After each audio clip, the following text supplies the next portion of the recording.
और सीधा रुख करते हैं इस वक्त की बड़ी खबर, सबसे बड़ी खबर की तरफ। धर्मांतरण के खिलाफ चल रही जांच पर एक बड़ा खुलासा हुआ है। क्या ये खुलासा है, गौर से सुनिए। धर्मांतरण मामले की जांच में ये नया खुलासा सामने आया है। इस्लामी दावा सेंटर को फंड जुटाने को कहा गया। सूत्रों के हवाले से इस वक्त की सबसे बड़ी खबर धर्मांतरण की इस फैक्ट्री को लेकर, जिसकी खौफनाक साजिश सामने आ चुकी है और एक के बाद एक कुछ खुलासे यहां पर लगातार हो रहे हैं। ये बड़ा खुलासा हुआ है। हिंदुओं का धर्मांतरण करवाने का टास्क दिया गया, एक टारगेट यहां पर सेट किया गया था। इस्लामी दावा सेंटर के पीछे पीएफआई का ये हाथ है। एसडीपीआई पर शिकंजे के बाद आईडीसी को फंडिंग यहां पर की गई। आईडीसी को फंड जुटाने, धर्मांतरण का जिम्मा जो है यहां पर सौंपा गया। इस्लामी दावा सेंटर को विदेशी फंडिंग होती थी और देखिए किस तरह से इस विदेशी फंडिंग के जरिए धर्मांतरण की फैक्ट्री की खौफनाक साजिश यहां पर चलाई जा रही थी। रुमानुल्लाह खान हमारे संवाददाता, ज्यादा जानकारी के लिए। रुमान, क्या कुछ कहा जा सकता है? ये बड़ा खुलासा, किस तरह से विदेशों से फंडिंग होती थी, धर्मांतरण के लिए बड़ा फंड यहां पर आता था, आईडीसी ने यह फंड जुटाया। देखिए बिल्कुल, और ये फंड जो है ये कई बार मनी लॉन्ड्रिंग के जरिए भी आया, जिसकी जांच अब प्रवर्तन निदेशालय कर रहा है। सीधे तौर पर पता चला है कि पीएफआई सबके पीछे है, क्योंकि पीएफआई की जो संस्था है वो फंडिंग करने का काम किया करती थी। जिस समय ये बताया जा रहा है कि जिस समय एंटी-सीए प्रोटेस्ट हुए थे, उस समय पीएफआई की भूमिका सामने आई थी, एसडीपीआई की भूमिका सामने आई थी, और करीब 2 साल पहले इसने अपना नाम चेंज कर लिया था। और नाम चेंज करके ये एक तरीके से एक नया संगठन, जो कि मौलाना उमर गौतम जिसको चला रहा था, वो बना लिया गया था।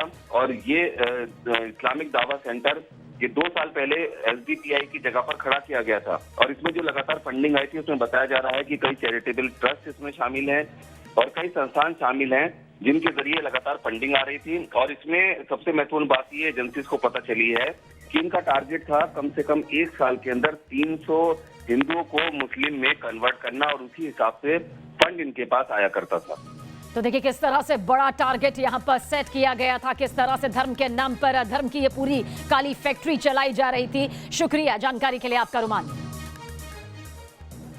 और धर्मांतरण मामले में यूपी पुलिस का बड़ा खुलासा सामने आया है। धर्मांतरण गिरोह ने महिलाओं को टारगेट किया था। सोचिए, महिलाएं टारगेट पर थी ताकि उनका धर्म परिवर्तन किया जा सके। महिलाओं को बड़े पैमाने पर यहां पर धर्मांतरण के लिए किस तरह से टारगेट बनाया गया। आईडीजी की तरफ से यह खुलासा यहां पर सामने आया है। 55% महिलाओं को निशाना बनाया गया, टारगेट बनाया गया। एडीजी की तरफ से यह बड़ा जो खुलासा है ये सामने यहां पर आया है। यूपी, दिल्ली, हरियाणा में कन्वर्जन की ये फैक्ट्री किस तरह से चल रही है, किस तरह से चल रही थी। न सिर्फ इसका खुलासा, बल्कि महिलाएं सबसे ज्यादा टारगेट में थी। एक सॉफ्ट टारगेट के तौर पर महिलाओं को निशाना बनाया गया और उसके बाद महिलाओं का धर्म परिवर्तन करवाया गया। तो यूपी के एडीजी प्रशांत कुमार का क्या कुछ कहना है, आइए आप भी सुनिए। लगभग 1000 लोगों के धर्म परिवर्तन का उस समय तक साक्ष्य था, और इसमें जो समाज के डिसएडवांटेजियस कंडीशन में लोग हैं, जैसे दिव्यांग बच्चे हैं, मूक एंड बधिर बच्चे हैं, महिलाएं हैं, गरीब लोग हैं, इनको ये लोग या तो पैसे की लालच या नौकरी की लालच या शादी की लालच देके और बहुत बड़े एक षड्यंत्र के तहत इनका धार्मिक परिवर्तन कराते थे। और अभी तक जो डाटा हम लोगों ने खंगाला है, उसके हिसाब से लगभग 400 लोगों में से 55% महिलाएं हैं जिनका धर्म परिवर्तन किया गया है, और 45% मेल हैं। और उत्तर प्रदेश के अलावा अन्य राज्यों में भी ये व्यापक स्तर पे चीजें चल रही थी। तो धर्मांतरण का किस तरह से ये पूरा काला खेल यहां पर चल रहा था, किस तरह से महिलाओं को टारगेट पर रखा गया। लखनऊ से हमारे सहयोगी अनिल यादव हमारे साथ मौजूद है। अनिल, कहा जा सकता है महिलाओं को एक सॉफ्ट टारगेट के तौर पर यहां पर निशाना बनाया गया, एक लक्ष्य यहां पर तय किया गया ताकि उनका धर्म परिवर्तन यहां पर किया जा सके, और इसमें काफी हद तक कामयाबी भी यहां पर हासिल हुई है। लेकिन इस बड़े खुलासे के बाद क्या कुछ कहा जा सकता है? प्रशासन कितना एक्टिव मोड में नजर आता है, कितना सिस्टम एक्टिव मोड में नजर आता है, कानूनी तौर पर और क्या कुछ इस काली तस्वीर का काला खेल सामने आ रहा है? बिल्कुल, देखिए जैसे जैसे इस गिरोह के मंसूबे सामने आ रहे हैं, काफ़ी हैरान और परेशान करने वाले हैं, क्योंकि एक तरफ जहां दिव्यांग बच्चों को, मूक बधिर बच्चों को टारगेट करते थे, वहीं महिलाओं को बहुत ज़्यादा ये टारगेट करते थे। और जितने लोगों को इन्होंने कन्वर्ट किया, उनका धर्म परिवर्तन कराया है, उसमें से 55% महिलाएं हैं। क्योंकि देखिए, एक पुरुष जब कन्वर्ट होता है तो वो अकेला होता है, लेकिन महिला जब होती है तो वो संतान भी पैदा करती है। तो उनको लगता है कि इसके जरिए जो जनसंख्या अनुपात है उसे बिगाड़ा जा सकता है और उसके माध्यम से ज़्यादा लोग जो हैं वो और मुस्लिम हो सकते हैं, इसलिए महिलाओं को ज़्यादा ये टारगेट करते थे। और दूसरी तरफ सरकार ने बहुत सख्त रुख अपनाया है। सरकार ने साफ कर दिया है कि इन सभी के खिलाफ NSA लगेगा, इनकी प्रॉपर्टी जब्त की जाएगी। तो मुख्यमंत्री ने खुद निर्देश दिए, जिसके बाद यूपी पुलिस और ATS ने इनके ऊपर ये तमाम धाराएं लगानी शुरू कर दी हैं। और गिरोह के जो बाकी लोग हैं उन्हें पकड़ने की कोशिशें तेज कर दी गई हैं और पता लगाया जा रहा है कि उमर गौतम और जहांगीर के अलावा बाकी और वो कौन लोग थे जो इस गैंग में शामिल थे। शुक्रिया अनिल, जानकारी के लिए आपका नजर बनाए रखिएगा। आगे भी आपसे अपडेट लेते रहेंगे, क्योंकि ये खौफनाक साजिश जिस तरह से सामने आई है, अब उसके लेकर एक के बाद एक कई बड़े खुलासे हो रहे हैं। यूपी ATS के मुताबिक कन्वर्जन रैकेट के तार देश के 14 राज्यों तक फैले थे। इसकी फंडिंग हो रही थी पड़ोसी मुल्क पाकिस्तान की खुफिया एजेंसी ISI के जरिए। और यही नहीं, इस नेटवर्क के मोडस ऑफ ऑपरेंडी भी चौंकाने वाले थे। किस तरह से थे, देखिए इस रिपोर्ट के जरिए।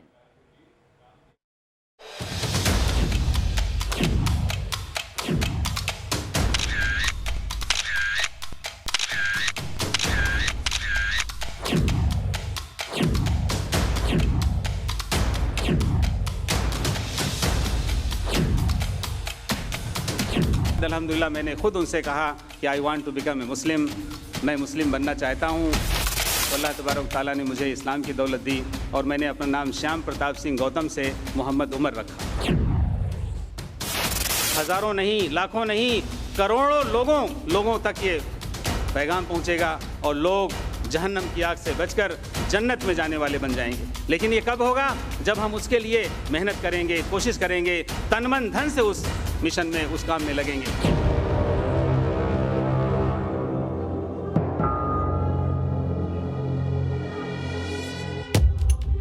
महज 30 सेकंड के इस बयान में छिपा है धर्मांतरण के पूरे नेटवर्क का वो कोड, जिसके हर कीवर्ड को आज हम आपके सामने एक एक करके डिकोड करेंगे। हज़ारों नहीं, लाखों नहीं, करोड़ों लोगों तक ये पैगाम पहुंचेगा। 1000 हिंदुओं को मुसलमान कैसे बनाया गया, क्यों बनाया गया? श्याम प्रताप सिंह गौतम मोहम्मद उमर गौतम कैसे बन गया?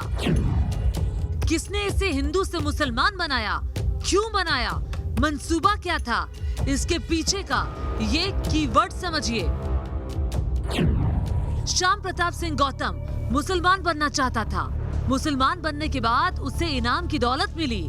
अब वो इस पैगाम को करोड़ों हिंदुओं तक पहुंचाना चाहता था। इस पैगाम में वो एक धर्म को जहन्नुम, दूसरे को जन्नत बताता था। धर्मांतरण के मिशन में वो पूरे तन, मन और धन से लगा था। मोहम्मद उमर गौतम महज एक हिंदू मोहरा था, जिसके जरिए लाखों हिंदुओं को मुसलमान बनाने की साजिश थी, या फिर पूरे धर्मांतरण गिरोह का मास्टरमाइंड। इसकी पड़ताल जांच एजेंसियां कर रही हैं, लेकिन इस बीच ये खुलासा हुआ है कि मोहम्मद उमर गौतम को इसके नेटवर्क में लोग कन्वर्जन के खलीफा के नाम से जानते थे, मतलब धर्म परिवर्तन कराने वाला सबसे बड़ा नेता। धर्मांतरण के जिस रैकेट का खुलासा उत्तर प्रदेश ATS ने किया है, उसकी जांच में ये बात सामने आई है कि धर्मांतरण के एवज में पैसा देने, शादी कराने और नौकरी दिलाने का झांसा और लालच दिया जाता था, और इसके लिए मोटी रकम भी खर्च की जाती थी और बड़े लेवल पर फंडिंग हुई है।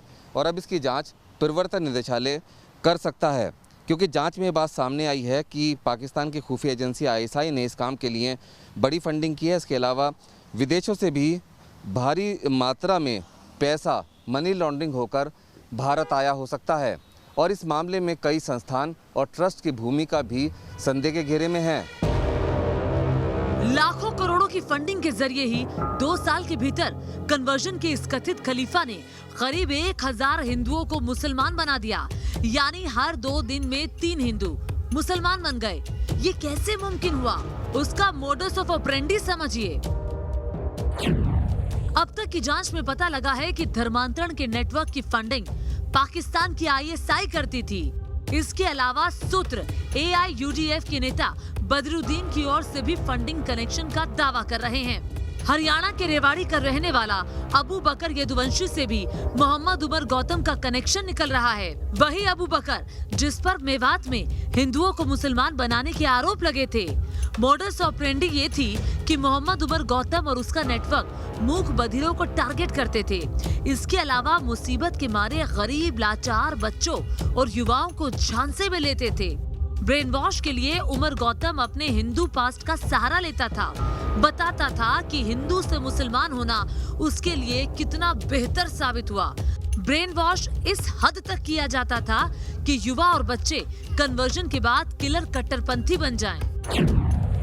नौकरी, चाकरी, कारोबार, उठना बैठना, चलना फिरना, मिलना जुलना, यारी दोस्ती, रिश्तेदारी, हर चीज अगर शरीयत के दायरे में है, इस्लाम के मुताबिक है, तो वो इबादत में और उसका सवाब मिलेगा, उसकी नेकी मिलेगी। दुनिया में भी कमाई है और आखिरत में भी इंशाअल्लाह उसका बेहतरीन सिला मिलेगा।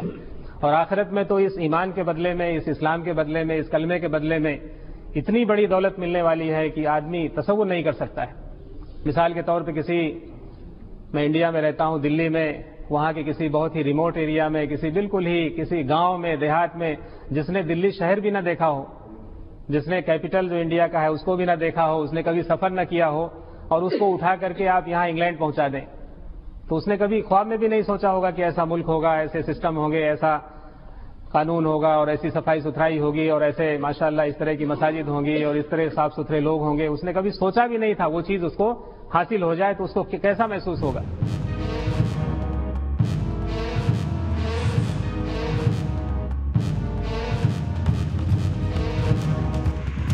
ये कानपुर में रहने वाला आदित्य गुप्ता है। आदित्य बोल सुन नहीं सकता। ये नोएडा के उससे डेफ सोसाइटी के हॉस्टल में रहता था, जहां से 18 बच्चों के धर्मांतरण की बात सामने आई है।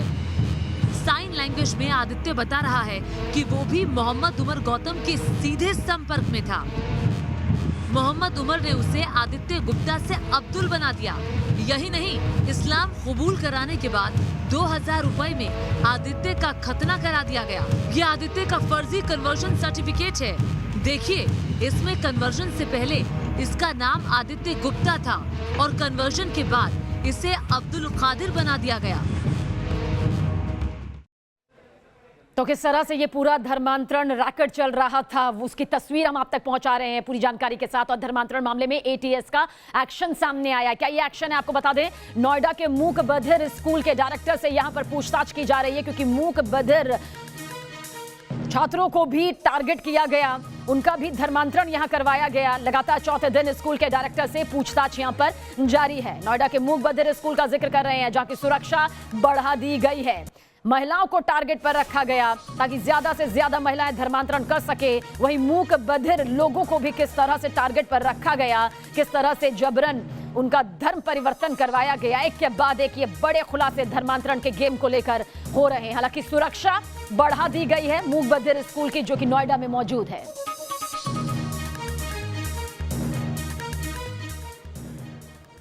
और कश्मीर में क्या होगा, ब्रेक के बाद।